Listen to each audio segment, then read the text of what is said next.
Ketiga jalur langit ini kamu tempuh, benar-benar kamu amalkan hingga kamu mendapatinya dalam kehidupan, niscaya kamu akan sampai di tujuan, bahagia hidup di dunia, mati dalam husnul khotimah. Di akhirat kamu akan diperkenankan masuk ke dalam surga tanpa hisab, tanpa azab, birahmatika ya arhamar rahimin.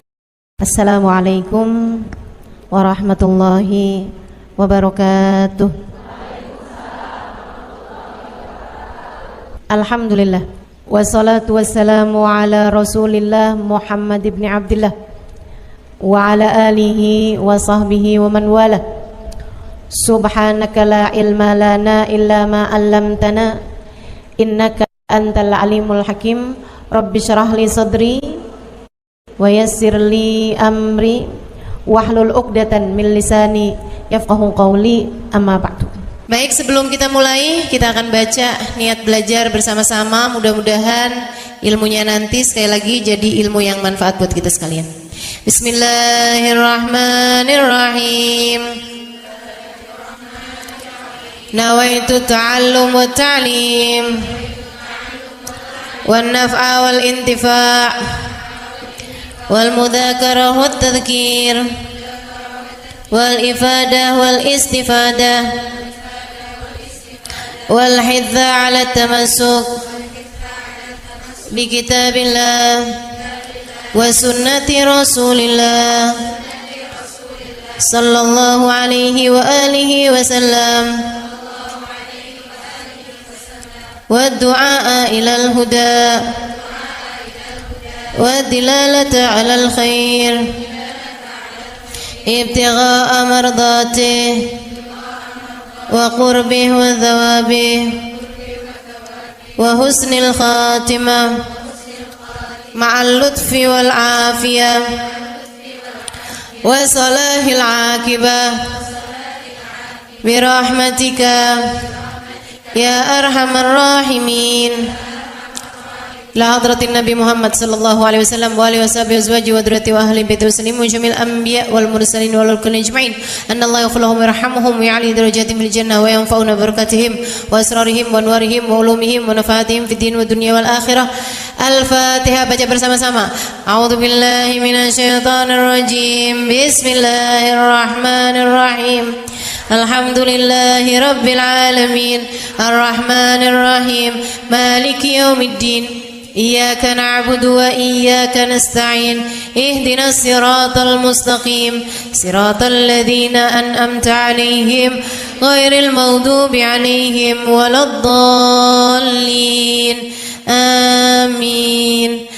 Taqabbalallahu minna wa minkum, taqabbal ya karim.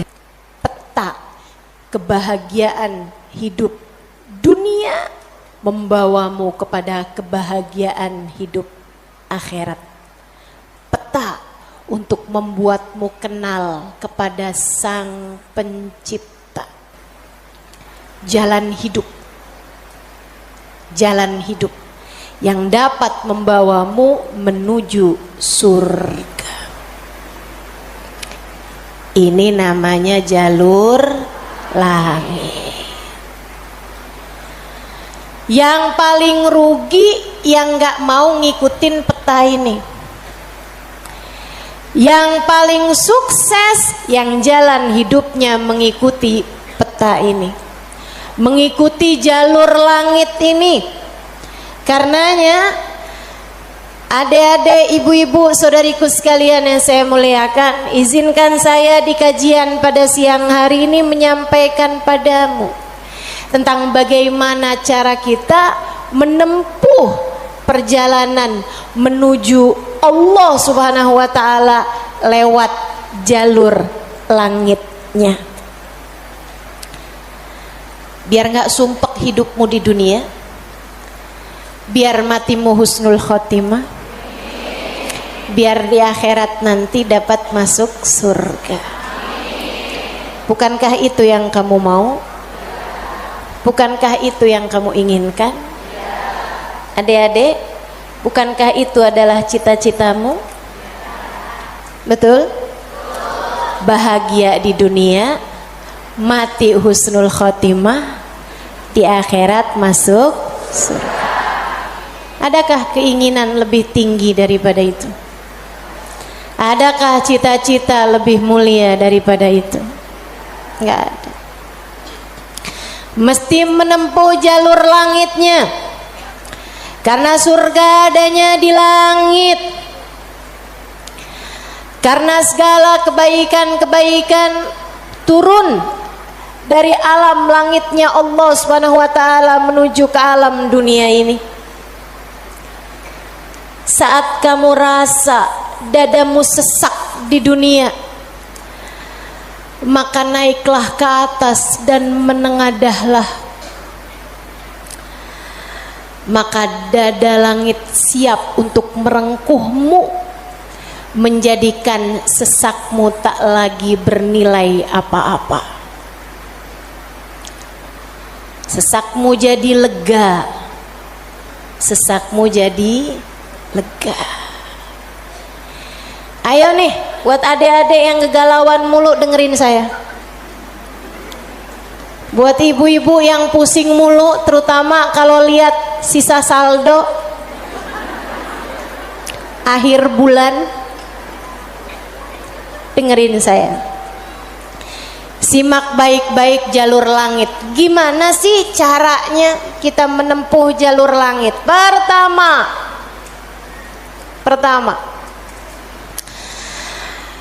apa aja jalur langit yang bisa kita tempuh? Pertama, sholat. Itu adalah jalur langit yang jangan sampai pernah kamu tinggalkan. Sayyidina Muhammad Al-Bagir berkata kepada putranya Sayyidina Ja'far As-Sadiq, "Ya bunai, ittasil billah." Wahai anakku, senantiasalah terkoneksi dengan Allah, senantiasalah tempuh jalur langit menyampaikanmu kepada Allah Subhanahu wa taala. Seringlah terkoneksi sama Allah. Anaknya bertanya, "Kaifa attasil bih ya walidi?" Bagaimana caraku untuk selalu terkoneksi dengan Allah? Bagaimana caraku berkomunikasi sama Allah? Bagaimana caraku menempuh jalur langit? Ayahandanya berkata, kalau kamu ingin kamu berbicara dengan Allah, sholatlah. Kalau kamu ingin Allah berbicara kepadamu, bacalah Al-Quran.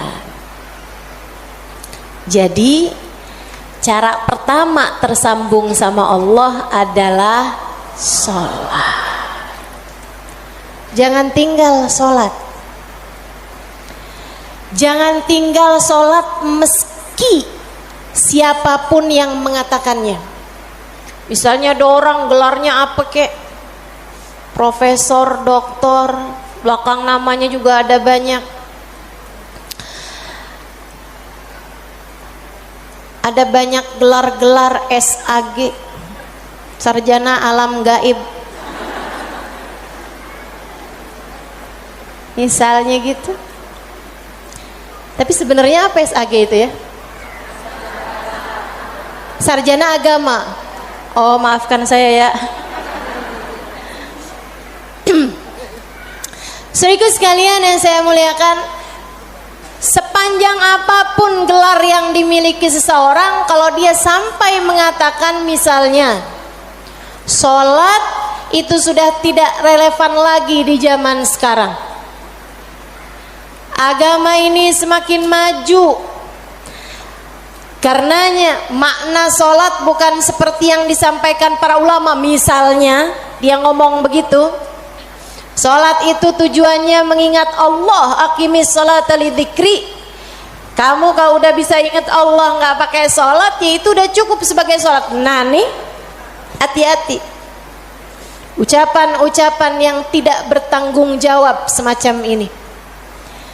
Salat itu kewajiban dari Allah. Allah yang punya jalur langit, Allah yang tahu bagaimana cara tersambung dengan Allah Subhanahu wa taala.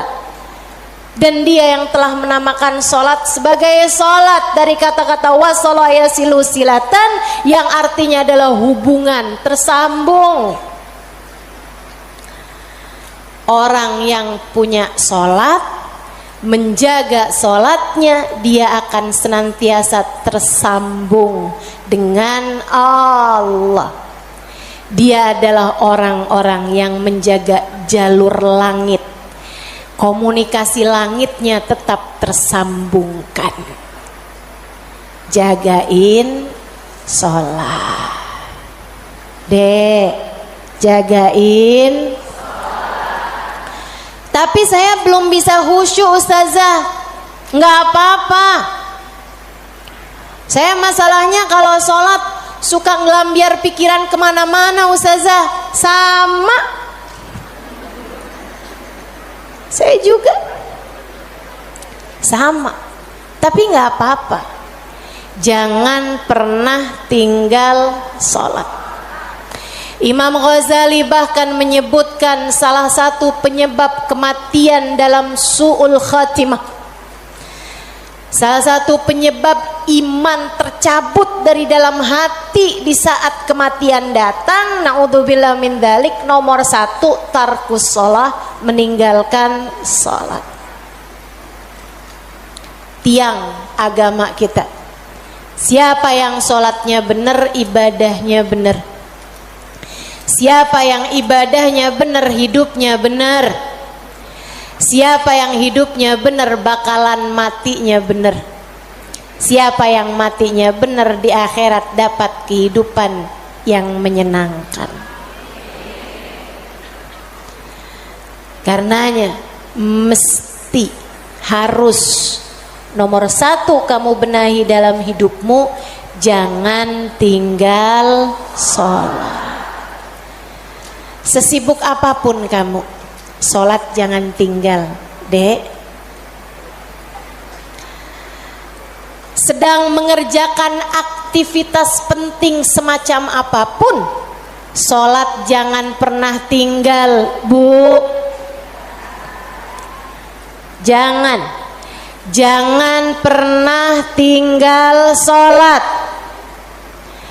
Sebab orang kalau lagi ninggal sholat, bukan hanya karena dia nggak mau sholat, tapi karena dia tidak diizinkan Allah untuk menghadap kepadanya, telah diputuskan jalur antara dia dengan Allah Subhanahu wa taala.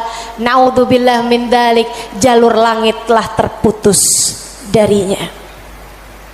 Itu kayak punya HP tapi nggak ada sinyal, nggak bisa dibikin apa-apa HP-nya. Punya HP nggak ada sinyalnya, Bu, nggak ada kartunya, mau dipakai apaan? Mau dipakai ngulek sambel? Ya kan enggak gitu.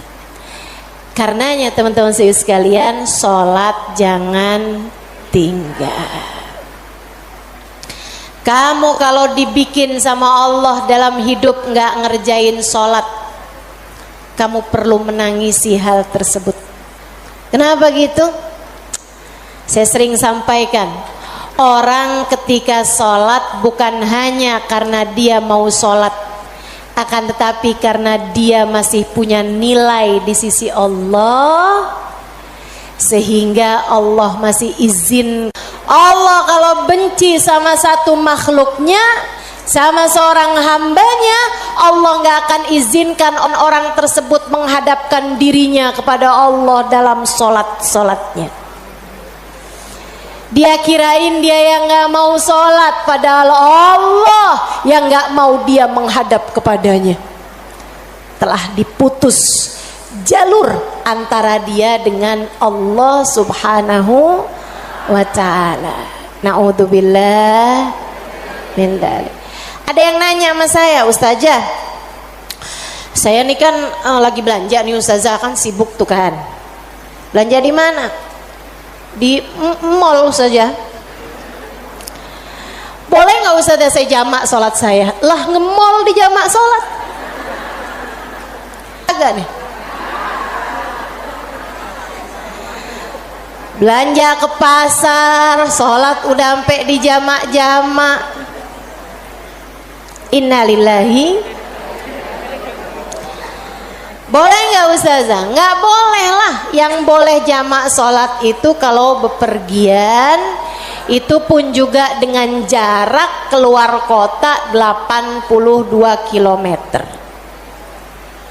Tapi kalau kurang dari itu, nggak boleh mengerjakan jamak salat. Katanya Nabi Muhammad, man jama'as shalah bi ghairi udrin faqad atababan min abwabil kabair.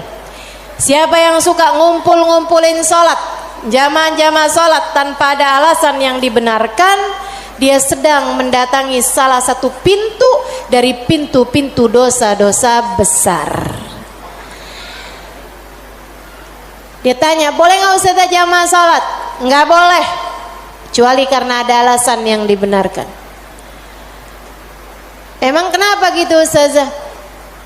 Kamu kalau kepengen hidup dipentingkan sama Allah, maka kamu harus mementingkan Allah. Salat adalah gambaran tentang kamu mementingkan Allah, maka insya Allah hidupmu akan dipentingkan oleh Allah. Jarur langit yang pertama adalah salat. Makanya ada orang yang salatnya khusyuk-khusyuk, ada orang yang salatnya panjang-panjang. Tuh guru-guru saya tuh salatnya panjang-panjang, terutama salat sunnah. Kalau sholat fardu ringan-ringan aja, karena beliau mengerjakan sholat fardunya berjamaah jadi imam. Nah, itu katanya Nabi Muhammad, kalau kamu sholat jadi imam jangan jang. Tapi kalau kamu sholat sendirian, silahkan mau panjang kayak gimana pun silahkan balik. Kalau sholat jadi imam, Bismillahirrahmanirrahim. Jadi imam, Bismillahirrahmanirrahim. Jadi imam. Dalam sholat sendirian, Bismillahirrahmanirrahim. Jalur langit yang indah, jangan pernah jadikan doa hanya sekedar, sebab doa adalah semua yang kamu perlukan. Bu, Kak, Dek, Nak, dengerin saya. Kamu yang sekarang adalah hasil dari doa-doamu di masa lalu. Coba liatin dirimu itu. Kamu yang sekarang adalah hasil dari doa-doamu di masa lalu. Orang-orang besar yang kamu lihat sekarang ini adalah hasil dari doa-doanya di masa-masa lalu. Oh, kamu lihat, orang itu pinter banget ya. Adalah karena di masa dulunya, di masa kecilnya, di masa remajanya, ia selalu mengangkat tangan untuk minta dari Allah Subhanahu wa taala, Rabbi zidni ilman nafi'a. Ya Allah, tambahkanlah untukku ilmu yang bermanfaat. Ya Allah, ajarkanlah kepadaku ilmu-Mu. Ia selalu minta kepada Allah Subhanahu wa taala ilmu, sehingga Allah pun memberi kepadanya ilmu. Siapapun yang kamu kenal, orang-orang hebat-hebat yang ada di sekitarmu, itu adalah hasil dari doa-doanya di masa-masa lalu. Tinggal kamu lihat dirimu itu. Kamu pengen jadi kayak gimana? Tempuhlah jalur langit dengan perbanyaklah berdoa. Dan itu bukan hanya urusan dunia, urusan akhirat lebih jelas lagi. Sampai saya pernah dengar satu cerita, ada dua orang, ibadahnya di dunia sama, ibaratnya nilai rapotnya nih sama persis. Nilai rapotnya sama persis waktu hidup di dunia. Dua-duanya sama-sama soleh, dua-duanya. Akan tapi yang satu dimasukkan ke dalam surga, kan ke surga Firdausul A'la yang paling tinggi. dinaikkan di surga yang bawahnya, dia protes, ya Rob, dia nilainya sama loh sama saya, kenapa kok dia dikasih surga yang paling atas sementara saya di surga yang bawahnya? Walaupun surga tuh biar kata di emperan enak, tapi ya masa kamu mau minta surga yang emperan? Saudara sekalian, hadir majelis saja di emperan gak enak, apalagi di surga. Dia tanya sama Allah, ya Allah, kenapa kami berdua nilainya sama tapi dia dinaikkan di surga Firdaus yang paling tinggi sementara saya? Itu sebabnya Nabi Muhammad mengatakan, idza sa'altumul jannah fas'alu al-firdausal a'la. Kalau kalian lagi minta surga, jangan tanggung-tanggung, mintalah surga Firdaus yang paling tinggi. Gitu. Doa deh, doa, jangan ditinggal. Doa, doa, perlu banget. Kamu harus sering-sering doa. Ustazah, doa yang paling bagus apa? Lah doa itu urusan minta kok. Maka mintalah sesuai dengan apa yang kamu mau. Saya punya cerita indah yang diceritakan oleh salah satu guru saya beberapa bulan yang lalu ketika kedatangan beliau ke Indonesia, namanya Hubabah Syarifah bintul Habib Muhammad bin Abdul Haddar. Beliau datang dari Sewun, Hadramaut, Yaman. Saya menjadi penterjemah beliau kala itu, jadi saya ingat betul kisahnya. Salah satu dari kisah yang beliau ceritakan, kata beliau, ada seorang ibu-ibu datang kepada ayahanda saya. Ayahandanya seorang ulama terkemuka, namanya Habib Muhammad bin Abdullah Al-Haddar, guru dari guru saya, guru dari guru-guru saya, sekaligus ayah dari guru-guru saya. Ayahandanya Hubabah Syarifah, ayahandanya Hubabah Nur, ayahanda Hubabah Maryam. Habib Muhammad bin Abdullah Al-Haddar, pemilik Ribat Bayda di kota Bayda, Yaman sana itu. Sehingga sekalian, beliau seorang pendakwah, seorang yang mustajabud dakwah, yang doanya mustajab. Satu waktu ada seorang ibu datang dalam keadaan menangis terisak-isak kepada ayahandanya di saat Hubabah Syarifah sedang ada di sisi ayahandanya. Ibu tersebut bilang, Habib, tolong doakan anak saya, Bib. Anak saya bandel sekali, Bib. Saya susah banget. Ajakin dia sholat susah, ajakin dia kerjain kebaikan susah.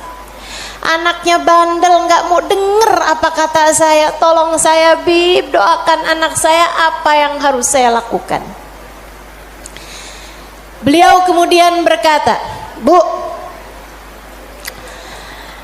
ibu kepengen anak ibu jadi anak yang soleh. Iya, Bib, pengen banget, banget, Bib. Ibu, doa seorang ibu untuk anaknya setara doa Nabi bagi umatnya. Maka doamu untuk anakmu lebih mustajab daripada doa siapapun untuk anakmu. Saya bisa bantu kamu buat doa, mintakan kepada Allah Subhanahu wa taala, akan tetapi doamu tentu lebih mustajab daripada doa saya untuk anakmu. Ibu dengerin, Bu. Jadi gimana saya, Bib? Ibu bangun di waktu malam, ibu tahajud beberapa rakaat, kemudian seperti kamu menangis di hadapan saya untuk minta anakmu didoakan oleh saya, menangis pulalah di hadapan Allah. Sampaikan kepada Allah apa yang kamu sampaikan kepadaku atau apa yang ingin agar saya sampaikan kepada Allah tentang anakmu, sampaikan pula itu kepada Allah Subhanahu wa taala. Baik, Bib, pulang. Dikerjain. Nah, itu perempuan kalau solehah gitu tuh. Kalau dengar kebaikan, sami'na, saya dengar, kemudian saya patuhi. Ini yang dengar di sini juga insya Allah seperti itu. Apa yang didapat pada hari ini semoga dapat diamalkan. Yang pertama tadi jangan tinggal. Yang kedua tadi barusan ini perbanyak jalur langit. Dia pun mengerjakannya, bangun di waktu malam nangis, ya Allah tolong liatin anak saya, kesianin anak saya ya Allah, solehkan dia ya Allah, tolong pandang anak saya dengan pandangan kasih sayangmu ya Allah, saya nggak ngerti cara melakukannya ya Allah, seperti mana engkau telah menjadikan anak dari hamba-hambamu yang soleh salehah. Kau jaga mereka, jaga pula lah anakku ya Allah, jauhkan dari segala dosa-dosa, jauhkan dari segala kejahatan-kejahatan, tolong jaga anak saya ya Allah. Terus didoain anaknya, didoain anaknya, malam demi malam, malam demi malam. Dan Bu, Kak, Dek, Nak, doa itu bukan instan. Doa itu tidak seperti kamu nyeplok telur sekarang mateng sekarang, enggak gitu. Doa itu Allah mau lihat kesungguhan hatimu dalam meminta. Perlu waktu yang sering kali tidak sebentar, sebab Allah mau melihat kesungguh-sungguhanmu. Karenanya kalau doamu belum diijabah, jangan menyerah. Dek, kalau doamu belum diijabah, jangan nyerah. Kamu masih sangat mungkin untuk diijabah doamu selagi kamu tidak berhenti berdoa. Ingat-ingat ucapan saya. Kamu masih sangat mungkin untuk diijabah doamu itu selagi kamu tidak berhenti berdoa. Doa terus, kata Hubabah Syarifah, setahun, 2 tahun, 3 tahun, 4 tahun, 5 tahun, 6 tahun.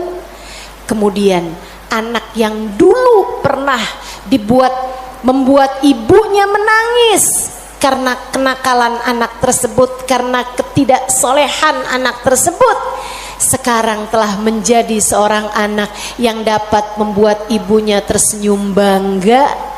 Di usia-usia hampir 20-an tahun, anak tersebut menjadi anak paling soleh di kampungnya, hafal Al-Quran 30 juz dengan 7 bacaannya, qiraatus sab'ah. Anak yang jauh dari kenakalan-kenakalan remaja, anak yang dekat dengan para ulama, anak yang mengetahui banyak ilmu agama, anak yang menjadi sangat soleh, idaman semua para orang-orang tua. Jangan nyerah, jangan nyerah. Jika kehidupan membuatmu tersungkur, itu adalah waktumu untuk membenamkan dirimu dalam sujud-sujud panjang kepasrahan. Kemudian kamu langitkan doa hingga Allah mengijabah doa-doamu itu. Saya ulangi, jika badai kehidupan membuatmu jatuh tersungkur, itu adalah saat yang tepat untukmu membenamkan wajahmu dalam sujud-sujud kepasrahan. Kemudian kamu langitkan doa-doamu, berbisik di bumi, namun suaramu didengar hingga ke arsy. Saat itulah Allah akan mengijabah doamu itu. Jangan pernah berhenti berdoa. Jangan remehkan doa. Jangan remehkan doa. Saya, Dek, pernah muda juga kayak kamu. Ya masa lahir langsung gede gini. Sewaktu saya remaja, masuk umur 12 tahun, 13 tahun, sebelum balik bahkan saya udah berada di pondok pesantren. Jadi saya itu nggak pernah ngalamin masa belum berjilbab sebelum balik. Maksudnya ketika balik tuh saya udah mulain berjilbab. Alhamdulillah, nikmat dari Allah Subhanahu wa taala. Adik-adik saudaraku sekalian, saat saya kecil, saya ada di pondok-pondok pesantren, saya mulai kenal ustadz-ustadz, ustadzah-ustadzah, ulama-ulama yang membuat saya jatuh cinta dengan ilmu agama. Alhamdulillah, Allah kasih rasa dalam diri saya, keinginan untuk selalu belajar. Saya punya keingintahuan yang banyak terhadap urusan ilmu. Jadinya saya senang banget belajar. Nah, di waktu kecil itu tadi, umur 12-an tahun sebagai santri, kan selain dari belajar ada kewajiban lain tuh. Nyuci baju, apalagi kalau dapat piket, bersihin kamar mandi, nyapu kamar, ngepel kamar. Itu saya sangat tersiksa sekali, sebab saya ini adalah pemalas. Jadinya karena saya pemalas urusan bebersih, dan saya mendadak rajin ketika urusannya belajar. Saya seneng belajar, saya seneng tahu, saya suka mikir. Saya tuh kalau lagi baca kitab gitu seneng banget.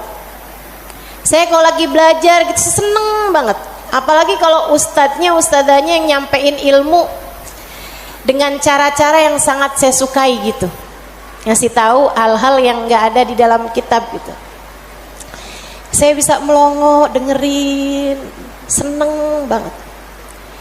Jadinya di masa-masa kecil itu kalau saya lagi dengerin kajian, kalau saya lagi baca kitab, saya suka doa, ya Allah, jangan pernah pisahkan saya dari ilmu. Ya Allah, jangan pernah jauhkan saya dari kitab-kitab pengetahuan yang mendekatkan saya padamu. Umur 12 tahun, 13 tahun, doa saya semacam itu. Ayo nih adik-adik yang umur 16 tahun, ya Allah, kenapa kok saya nggak pernah ada yang nembak ya?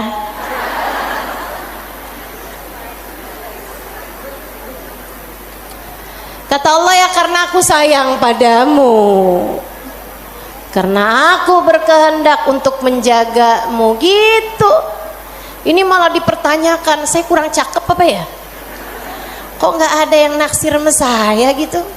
Siapa kek, tukang kebun,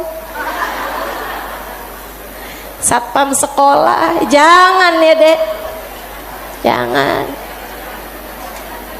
Kalau kakak kelas boleh ustazah, jangan juga. Jangan pacaran. Adik-adik saudaraku sekalian, sebaliknya ketika saya mulain, kalau saya lagi nyapu, saya lagi nyuci baju, apalagi kalau saya udah mulain harus nyikat kamar mandi, rasanya saya keberatan sekali. Saya sambilan nyikat kamar mandi sambil doa, ya Allah, yang beginian saya nggak usah dikasih dong. Ya Allah, selamatkan saya dari hal-hal yang semacam ini. Alhamdulillah, alhamdulillah. Saya habisnya itu juga mondok-mondok pesantren, tapi bisa dihitung dengan jari waktunya di mana saya harus nyuci baju, di mana saya harus ngepel, di mana harus nyapu gitu. Kayak alhamdulillah, saya punya banyak orang-orang yang mau mengerjakannya buat saya. Alhamdulillah. Allah bakal kasih. Kata Allah Subhanahu wa taala, "Ud'uni astajib lakum." Mintalah kepadaku, niscaya akan aku ijabah. Minta, doa, jangan berhenti berdoa. Ayo adik-adik, kamu punya panjang masa depan insyaallah. Umurmu mudah-mudahan masih tersisa panjang insyaallah. Jangan sesali dengan di masa tua kamu enggak dikasih hal-hal besar dalam kehidupan karena kamu tidak pernah memintanya kepada Allah. Minta, ya Allah, pandanglah aku dengan pandangan kasih sayang-Mu. Ya Allah, seperti mana Engkau menjaga hamba-hamba-Mu yang soleh-solehah, tolong jaga saya juga ya Allah. Dek, minta sama Allah. Saya serius berkata padamu, dengarkan saya. Saya menyampaikan nasihat sebagai orang tua kepadamu, Dek, kepadamu nak. Minta sama Allah, yang dekat sama Allah. Karena kalau kamu merasa, kok saya punya orang tua nggak terlalu sayang ya sama saya, kamu tahu nggak kenapa dalam hidup kamu seringkali merasa bahwa orang tuamu nggak cukup sayang sama kamu, guru-gurumu sepertinya nggak sayang sama kamu. Saya kasih tahu, saat Allah membuat hatimu patah dari berharap kepada manusia, itu adalah cara Allah untuk mengenalkan kasih sayangnya yang tak terbatas padamu. Dekatilah Allah. Orang lain mungkin merasa bosan denganmu, tapi Allah tidak. Allah tidak. Allah tidak akan bosan denganmu kecuali jika kamu yang bosan dengannya. Allah tak akan meninggalkanmu kecuali jika kamu yang meninggalkan Allah.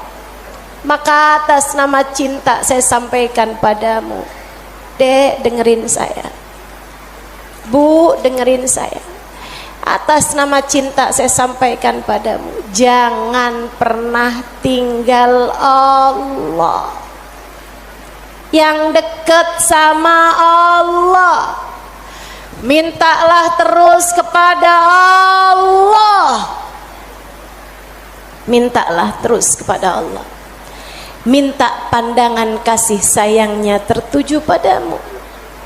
Minta Rahman Rahimnya, rahmatnya Allah kasih kepadamu. Minta agar dalam keadaan apapun Allah tak pernah berhenti menyayangimu. Mintalah permintaan yang tak akan pernah kamu sesali. Nggak usah minta, ya Allah, jangan biarkan orang tua saya meninggalkan saya. Nggak usah. Kamu Bu, jangan minta, ya Allah, jangan biarkan hati suami saya berpaling dari saya. Kamu mau minta juga terserah. Tapi yang saya sampaikan padamu adalah bahwa hal yang semacam itu bisa kamu syukuri, bisa pula kamu sesali. Akan tetapi kalau kamu tidak ditinggalkan oleh Allah, sampai kapanpun tidak akan pernah kamu sesali, insya Allah. Jadi jalur langit yang harus kamu tempuh, yang pertama adalah, yang kedua adalah, yang ketiga adalah cinta kepada baginda Nabi besar Muhammad. Dan semua orang-orang yang menyampaikanmu kepada jalur langit, jangan putus hubungan dengan orang-orang soleh, dengan para ulama Allah Subhanahu wa ta'ala. Saya akan sampaikan 5 menit lagi, kemudian kita akan segera akhiri majelis ini. Saudaraku sekalian yang saya muliakan, yang pertama jangan tinggal sholat, yang kedua jangan tinggal doa. Jalur langit yang ketiga yang harus saya sampaikan padamu adalah milikilah guru yang dapat menyampaikanmu kepada Allah. Milikilah jalur langit yang dapat menyampaikanmu kepada Allah. Cintai orang-orang soleh di atasmu hingga mereka menyampaikanmu kepada Nabi Muhammad. Kemudian Nabi Muhammad menyampaikanmu kepada Allah. Beliaulah tali Allah Subhanahu wa ta'ala.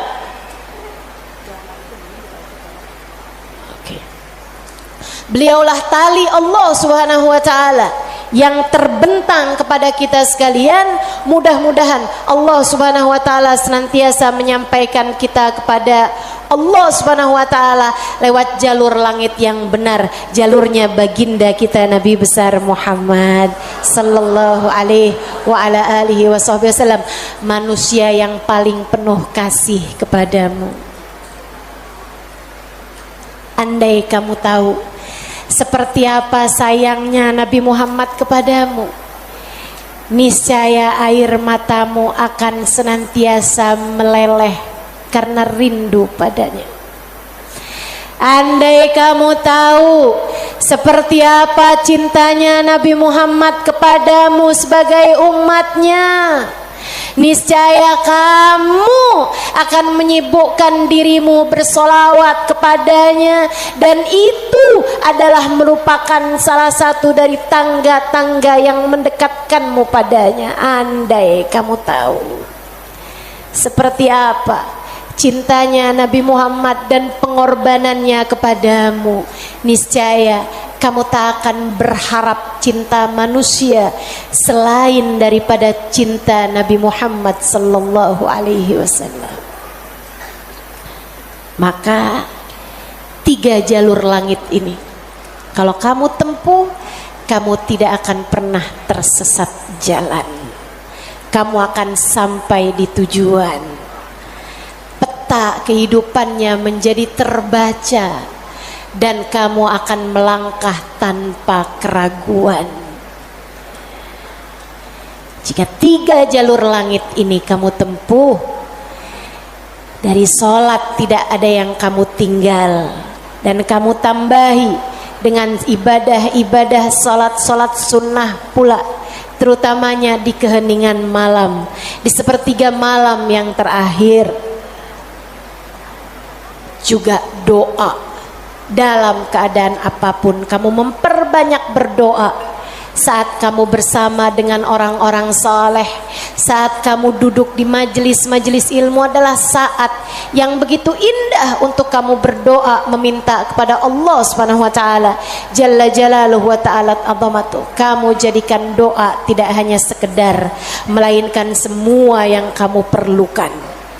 Kemudian besar cintamu kepada baginda Nabi besar Muhammad sallallahu alaihi wasallam, maka itulah 3 dari rahasia jalur langit yang dapat saya sampaikan kepadamu. Jika ketiganya benar-benar kamu amalkan hingga kamu mendapatinya dalam kehidupan, niscaya kamu akan sampai di tujuan, bahagia hidup di dunia, mati dalam husnul khatimah.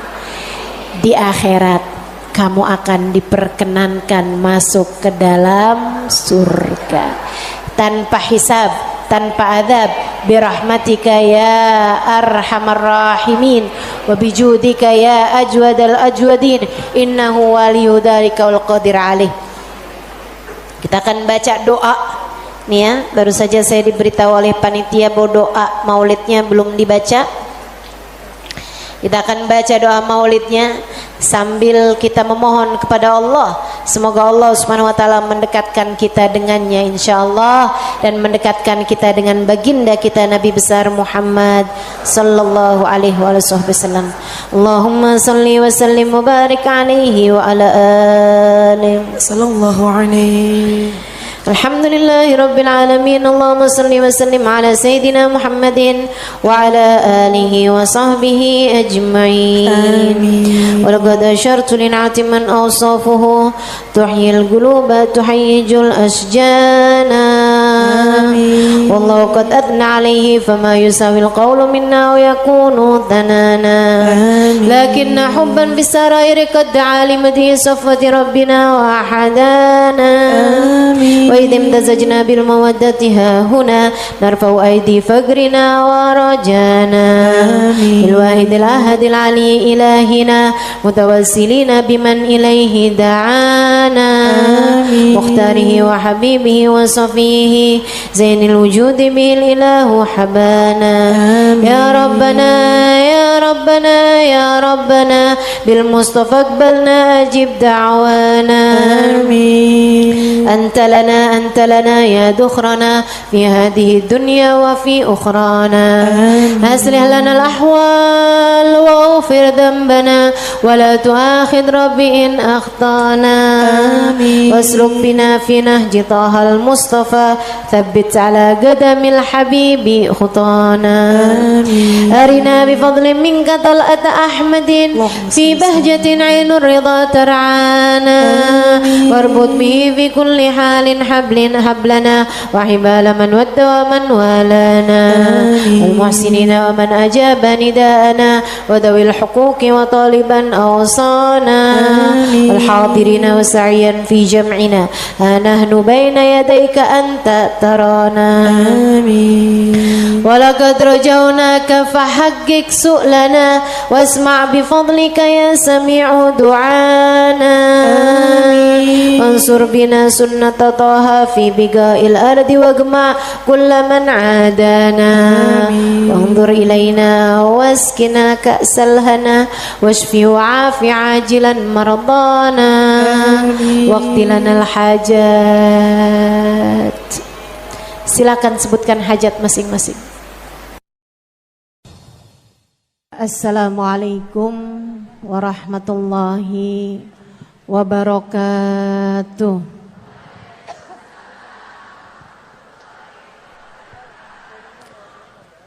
Alhamdulillah. Wassalatu wassalamu ala Rasulillah Muhammad ibn Abdillah wa ala alihi wa sahbihi wa man wala. Subhanaka la ilma lana illa ma 'allamtana innaka antal alimul hakim. Rabbi shrah li sadri wa yassir li amri wahlul 'uqdatan min lisani yafqahu qawli, amma ba'du. Alhamdulillah, Allah sampaikan juga saya ke tempat ini, masjidnya Allah Subhanahu wa taala, bait min buyutillah, rumahnya Allah. Mudah-mudahan kita udah disampaikan di rumah Allah di dunia.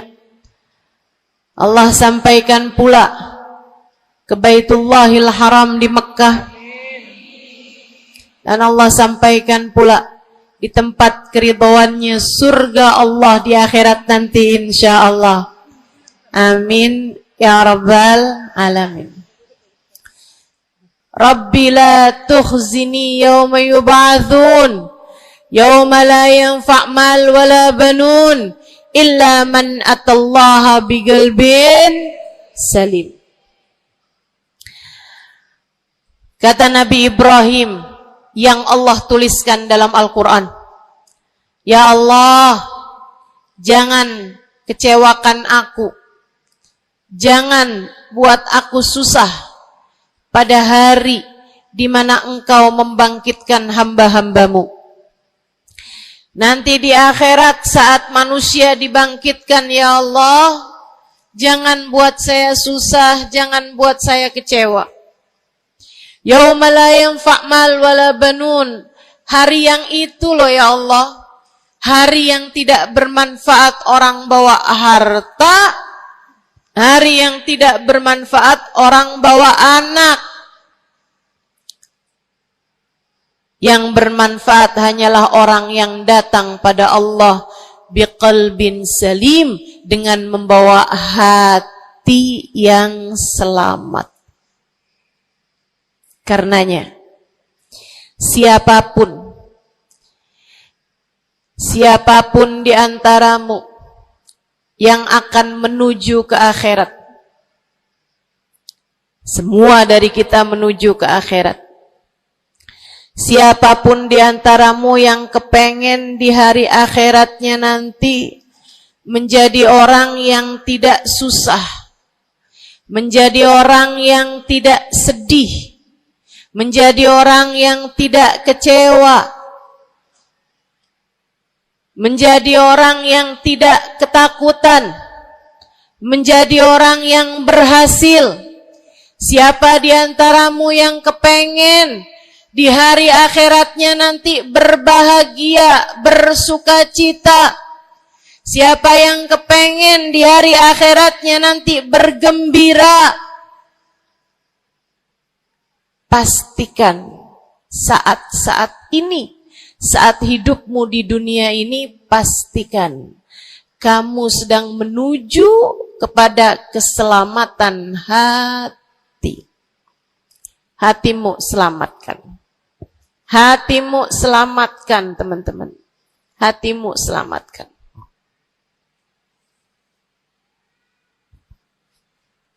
Semoga Allah karuniakan kepada kita selamatnya hati insyaallah. Amin. Semoga Allah menyelamatkan hati kita semua. Semoga Allah menyelamatkan hati kita semua. Nabi kita Muhammad menyebutkan dalam salah satu hadisnya, ala inna fil jasadi mudghah, idza salahat salahal jasad kulluh, wa idza fasadat fasadal jasad kulluh. Ala wahiyal qalbu. Kata Nabi, ketahuilah sungguhnya dalam diri manusia terdapat segumpal darah. Apabila ia bagus, ia selamat, ia bersih, selamatlah seluruh anggota tubuhnya. Apabila ia rusak, ia hancur, ia gelap, ia mati, maka hancur pulalah seluruh anggota tubuhnya.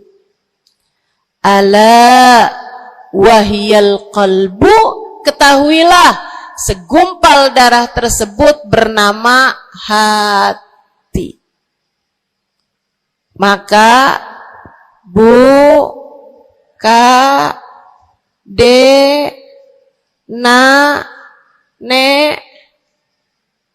banyak nenek-nenek di sini. Saya sampaikan padamu pesan dari hati saya yang terdalam. Berhati-hatilah dengan hati. Yang hati-hati sama hati, apa yang ada di dalamnya? Coba silahkan kamu pikirkan nih, kondisi hati saya nih kayak apa. Kita kalau badan lebih gampang ngerasainnya. Saya kalau ditanya, Ustazah lagi sakit? Iya. Sakit apanya Ustazah? Kaki. Saya bisa jawab. Tapi kalau kamu ditanya misalnya, gimana kabar hati kamu?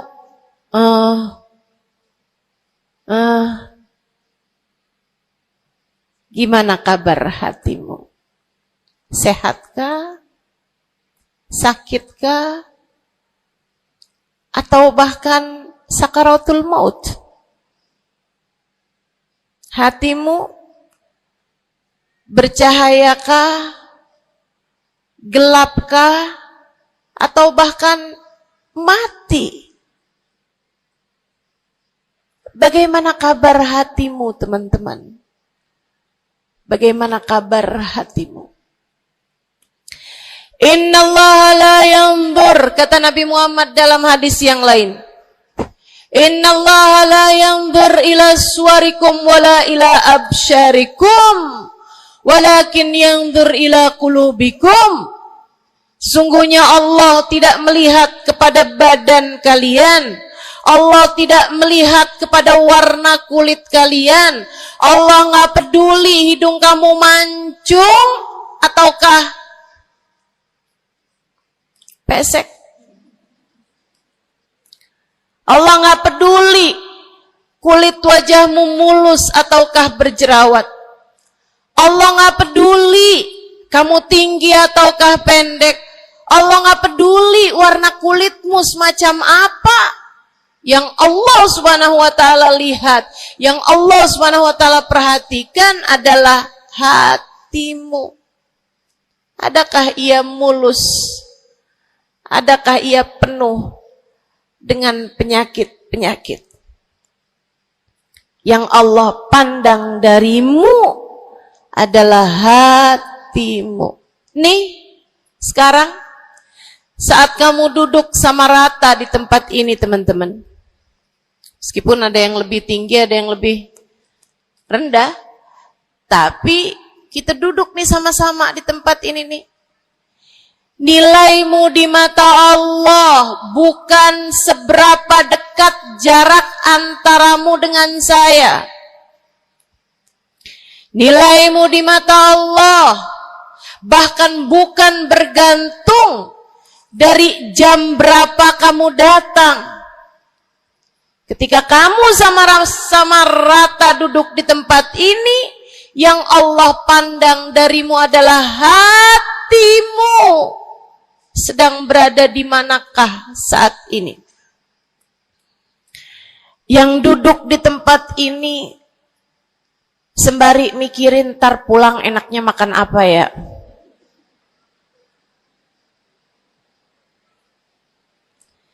Yang duduk di tempat ini sambil mikirin, kok saya lapar ya? Iya, belum sarapan.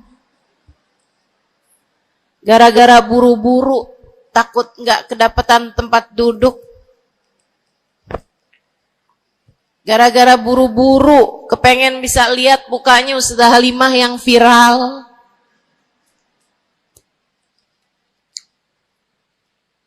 Hatimu. Allah melihat darimu, nilaimu di hadapan Allah. Nilaimu di hadapan Allah saat ini bukan bergantung dari seberapa awal kamu datang, bukan bergantung pada hal-hal yang lainnya, akan tetapi yang Allah lihat darimu adalah hatimu. Adakah Allah di dalamnya? Adakah Allah di dalamnya? Adakah Allah di dalamnya? Pun demikian dengan kamu saat sholat, pun demikian saat kamu sedang sedekah. Semuanya masalah hati, teman-teman. Semua masalah hati. Kata guru saya Sayyidil Habib Umar bin Hafid, al-madar kullal madar fi salahil qulub. Urusan segala urusan, sumber segala macam urusan, dasar segala macam urusan ada pada bagusnya hati. Kalau udah hatinya bagus, bagus semuanya. Kalau udah hatinya busuk, busuklah semuanya. Semoga Allah selamatkan kita dari busuknya hati. Semoga Allah selamatkan kita dari busuknya hati. Amin ya rabbal alamin. Dunia, akhirat, masalah semuanya ada pada hati.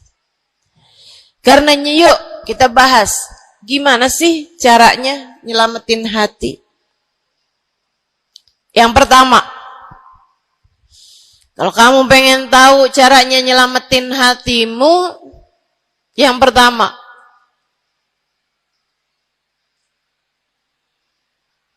bersihkan sampah-sampahnya. Nih, kamu mau rumah itu biar bagus, biar terjaga, biar selamat. Kamu lihat dalamnya, oh banyak sampah,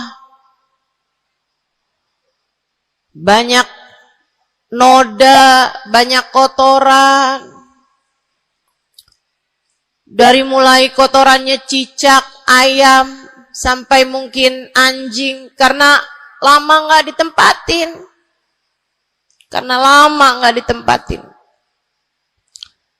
Ada banyak di antara kita yang kondisi hatinya semacam itu.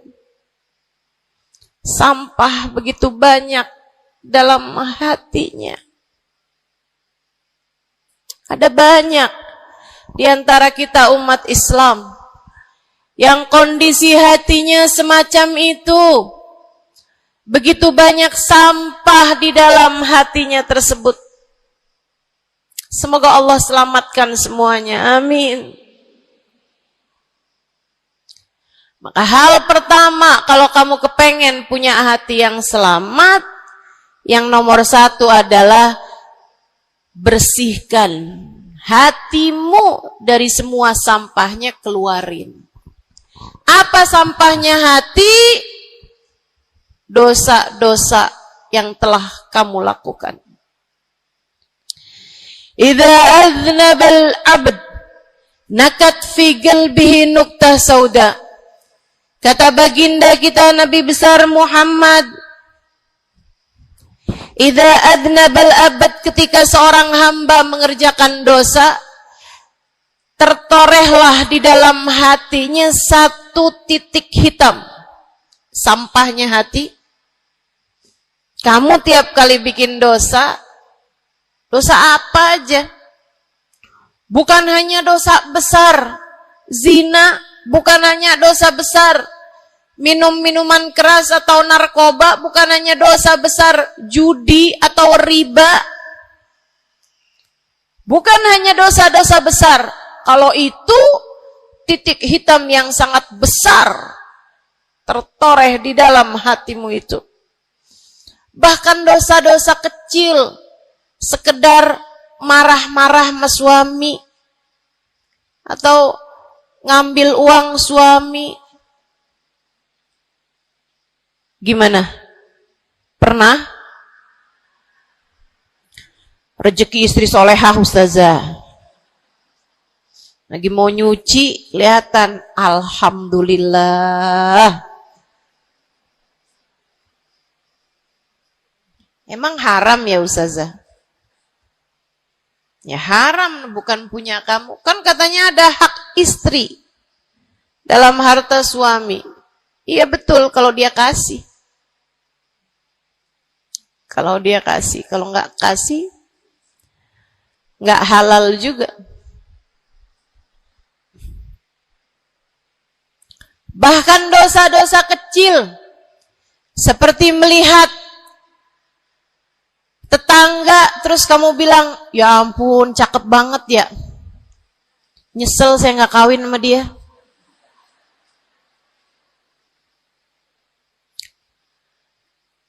Dosa. Seperti memandang seseorang dengan pandangan menghina. Seperti membicarakan aib orang lain. Setiap kali kamu berbuat dosa, apapun bentuk dosanya, satu titik hitam tertoreh di dalam hatimu itu. Ini istighfar wa tab. Musih. Kalau dia beristighfar, kalau dia bertaubat, dihapuslah titik hitam tersebut. Wa illa, kalau enggak, ya tetap aja ada. Kamu bikin dosa lagi, bikin dosa lagi, bikin dosa lagi, bikin dosa lagi. Enggak pernah istighfar, enggak pernah memperbaiki diri. Aurat tidak kamu tutup dengan baik. Sehingga akhirnya setiap kali kamu keluar dilihat oleh laki-laki yang bukan mahrammu. Satu titik hitam, satu titik hitam, satu titik hitam. Sampai terkadang hati seseorang dipenuhi dengan titik-titik hitam. Hatinya menjadi legam. Hatinya menjadi penuh dengan titik-titik hitam.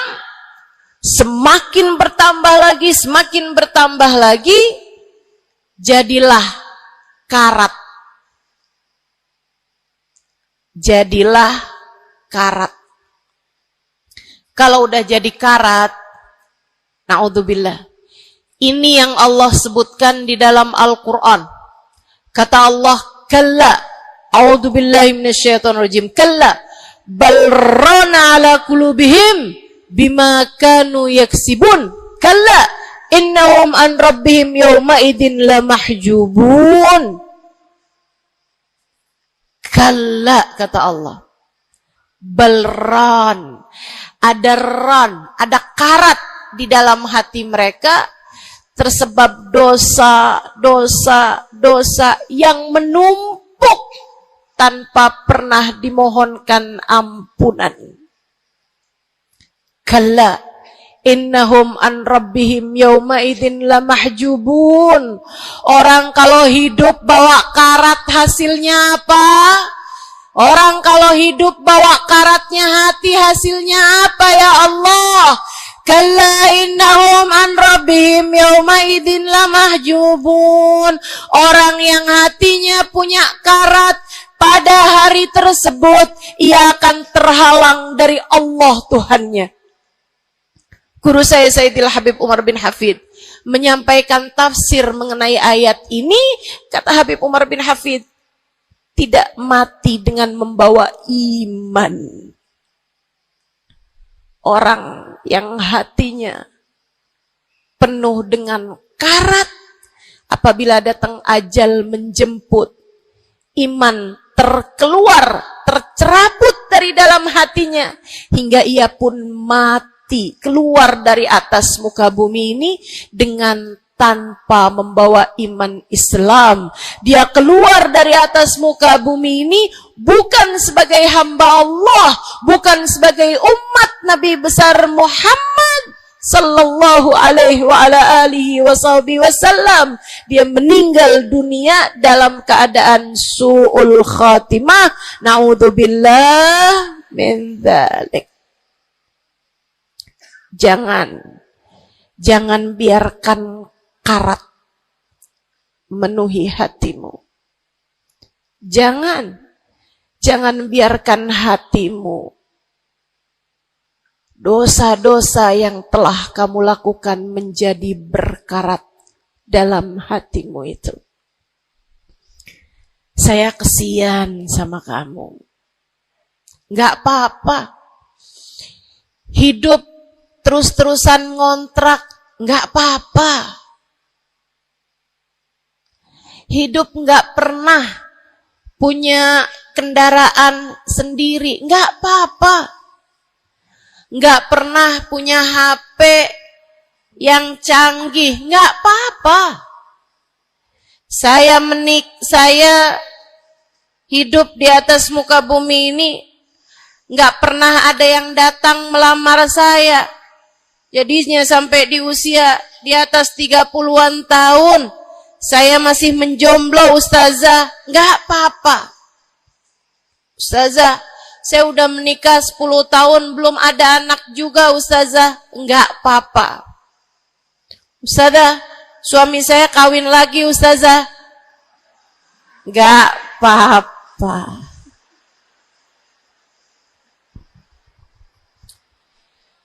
Hidup di dunia ini, apapun yang terjadi, semuanya hanyalah sementara.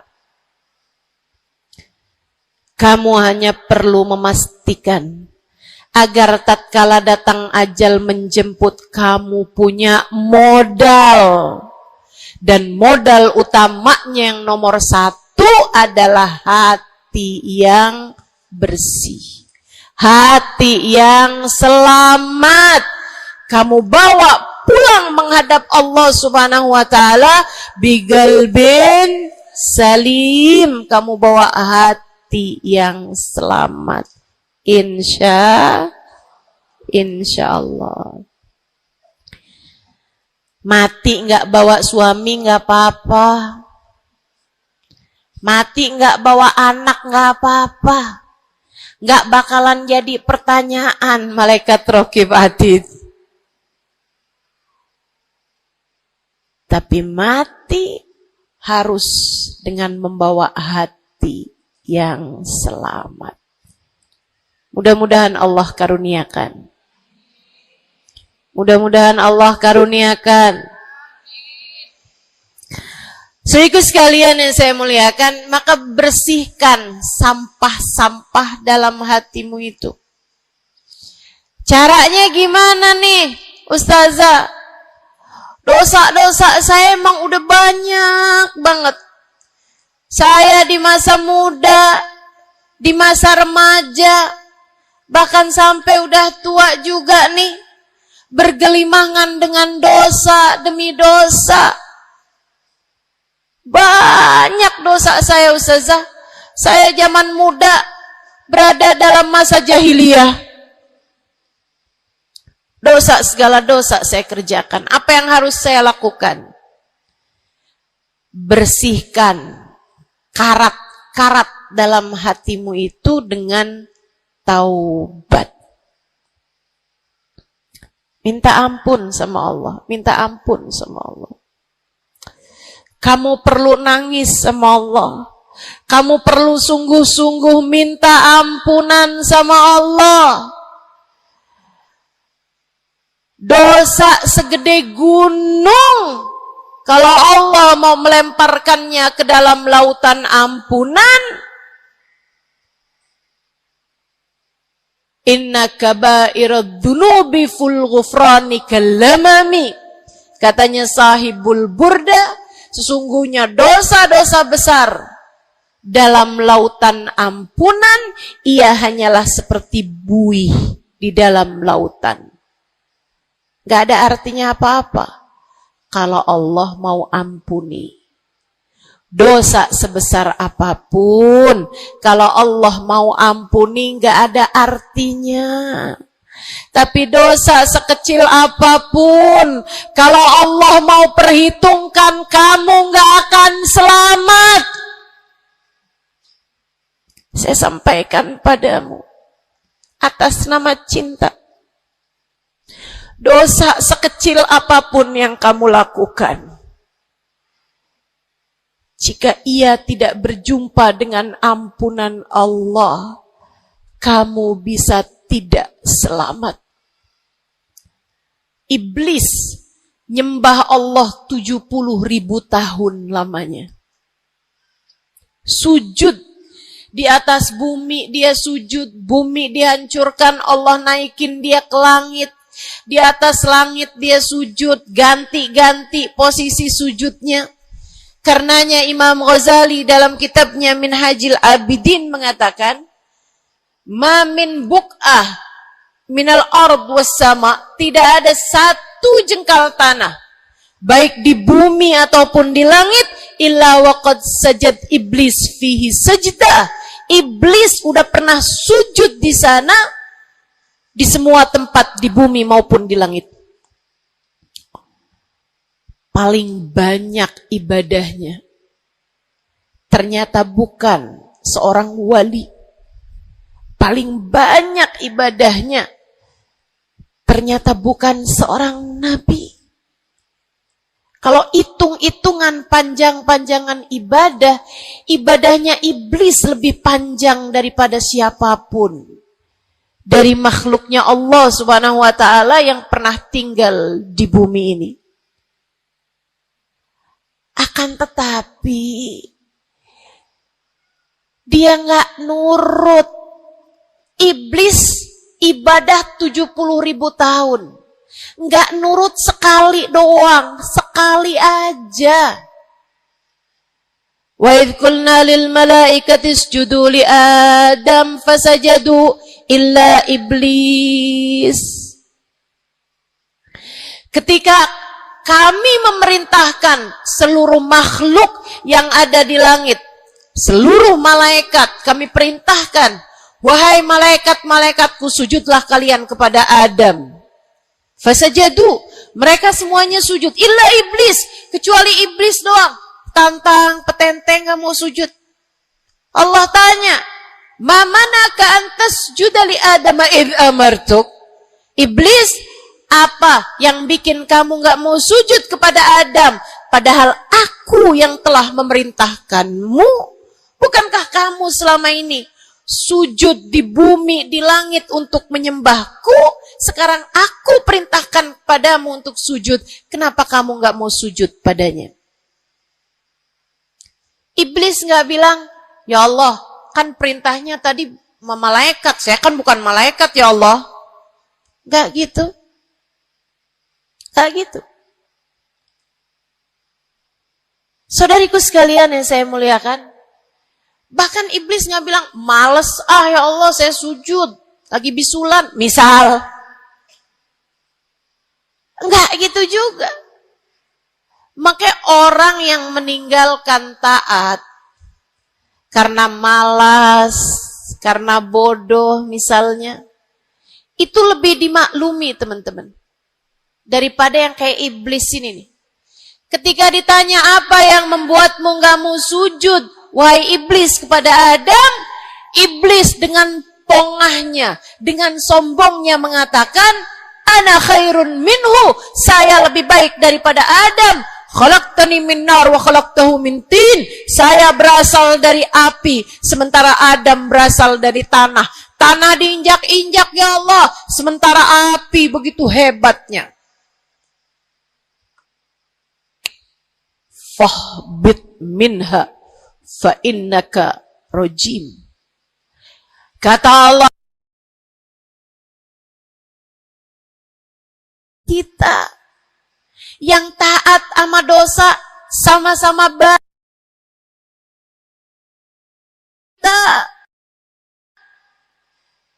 Yang mungkin dosa kita lebih banyak daripada taat kita. Kayak katanya Habib Ali Habsyi, kadang ada orang Islam, malaikat raqib yang nyatet pahala nganggur berbulan-bulan. Sementara malaikat atid yang nyatetin dosa sibuk bener. Gimana dengan kita? Iblis hanya satu saja melanggar aturan Allah. Allah kemudian mewahyukan padanya, keluar kamu wahai iblis dari surgaku, sesungguhnya kamu terkutuk.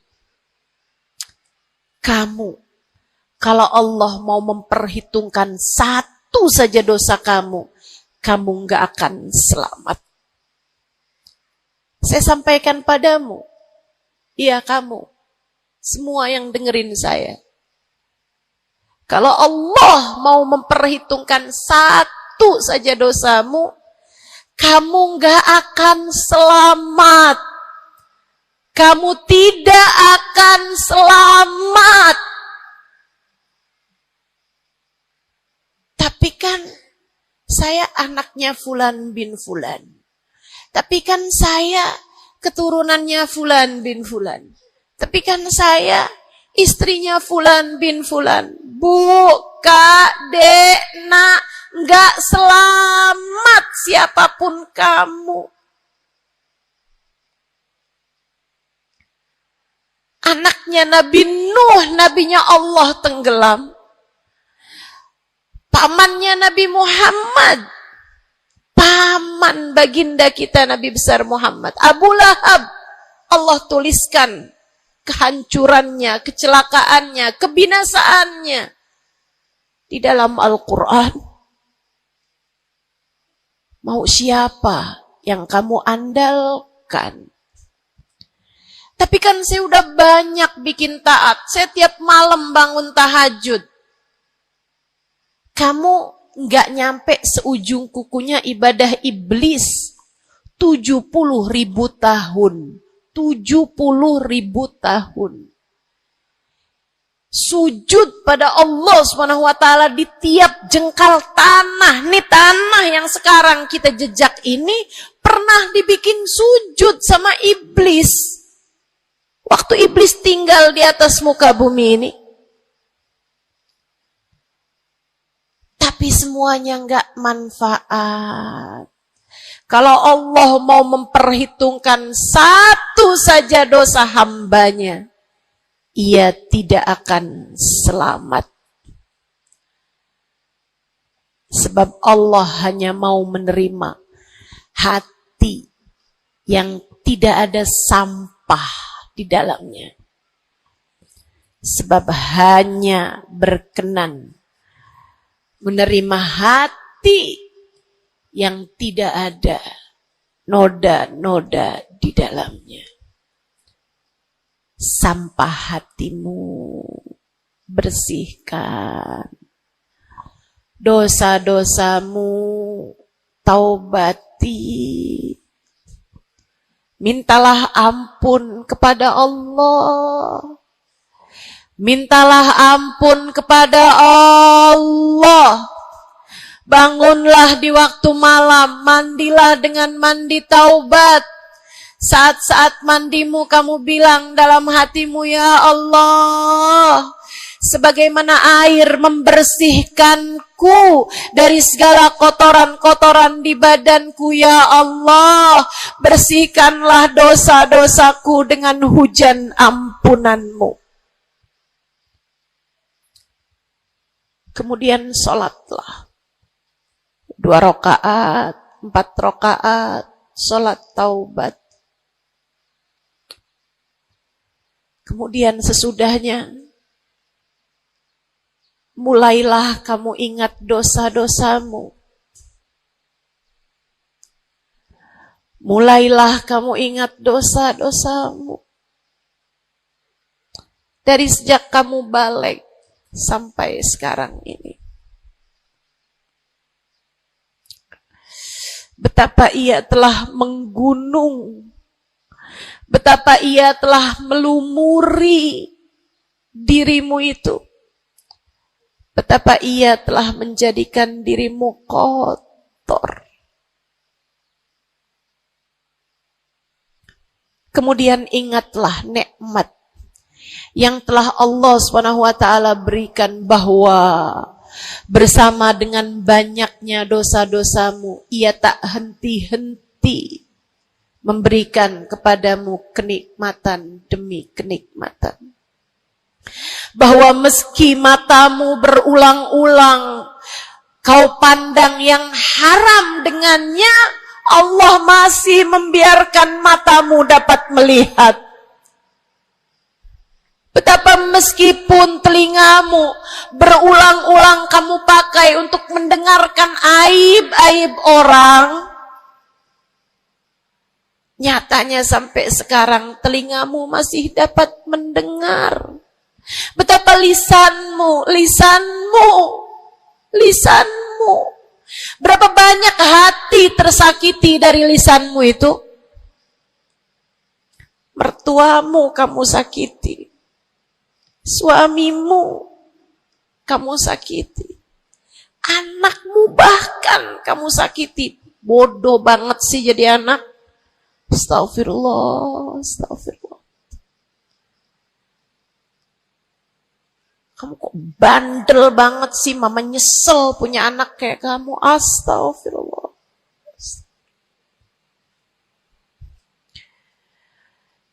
Betapa lisanmu menyakiti hati tetanggamu, saudara-saudarimu, sahabat-sahabatmu, orang-orang di sekelilingmu, merasakan gangguan dari lisanmu itu, tersakiti dari lisanmu itu. Tapi meskipun entah sudah berapa banyak dosa tercatat dari lisanmu, Allah masih tetap membiarkan lisanmu dapat berbicara sampai saat ini. Nikmat tak henti-henti Allah berikan kepadamu, bukan? Betapa durhakanya diri kita. Namun betapa penuh rahmatnya Allah kepada kita.